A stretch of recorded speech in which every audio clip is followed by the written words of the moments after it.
నమస్తే. వరంగల్‌లో జరుగుతున్న తెలంగాణ బీఆర్ఎస్ పార్టీ రజతోత్సవ సభని అసలు ఈ రజతోత్సవ సభ ఇప్పుడు ఎందుకు చేస్తున్నారు? దగ్గరలో ఎన్నికలు లేవు.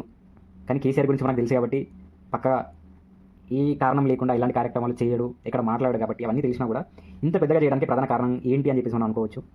ఈ 2, 3 కారణాలు ప్రధానంగా చెప్పుకోవచ్చు.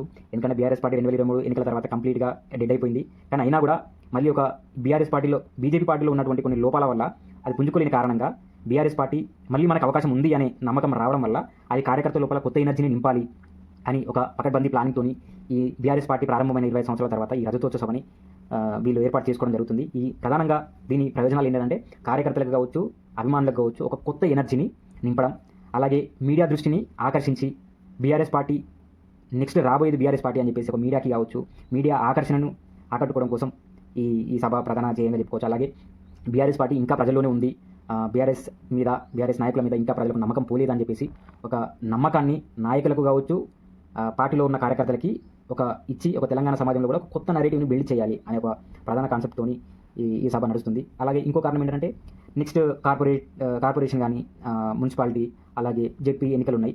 సో ఆ ఎన్నికల కోసం బీఆర్ఎస్ పార్టీ ఇప్పటి నుంచే గ్రౌండ్ సిద్ధం చేసుకోవాలి. మళ్ళీ గ్రౌండ్లో ఉన్న కార్యకర్తలకు కొంచెం బూస్ట్ ఇవ్వాలి. కార్యకర్తలు గ్రౌండ్లో ఎవరైతే ఉన్నారో వాళ్ళను వదులుకోవద్దు, వాళ్ళని పోగొట్టుకోవద్దు, వాళ్ళని దూరం చేసుకోవద్దు. కాంగ్రెస్ పార్టీ చేస్తున్న ఈ ఆకర్షణకి గురి కాకుండా ఉండడానికి ఆ గ్రౌండ్లో ఉన్న కార్యకర్తలకి కొంచెం కొత్త బలాన్ని ఇవ్వాలని చెప్పేసి, గ్రౌండ్ సెట్ చేయాలని చెప్పేసి అనే ఒక ప్రధాన కారణంతో మాత్రమే ఇంత పెద్దగా బీఆర్ఎస్ పార్టీ రజతోత్సవ సభను పెట్టుకోవడానికి ప్రధాన కారణంగా చెప్పుకోవచ్చు. అలాగే బీఆర్ఎస్ పార్టీ లోపల కూడా కొన్ని అంతర్గత భేదాలు, అంతర్గత అసంతృప్తులు ఉండడం వల్ల ఈ అసంతృప్తులన్నింటిని కూడా అదుపులోకి తీసుకురావచ్చు అనే ఒక కారణంతో కూడా ఈ బీఆర్ఎస్ పార్టీ నాయకులకి కొంచెం సూచికగా ఇవ్వడం కోసం, ఈ అసంతృప్తులన్నింటినీ కంట్రోల్లోకి తెచ్చుకోవడం కోసం ఈ సభ ఉపయోగపడుతుందని చెప్పేసి ఇంత పెద్దగా చేపట్టడం జరుగుతుంది.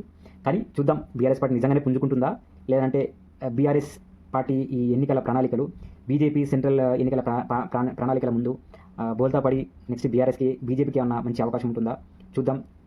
రెండవ స్థానం కోసం బలంగా ఉండి తర్వాత మొదటి స్థానానికి ఎగబాకాలని చెప్పేసి ప్రయత్నం ఎంతవరకు సాధ్యమవుతుందని చెప్పేసి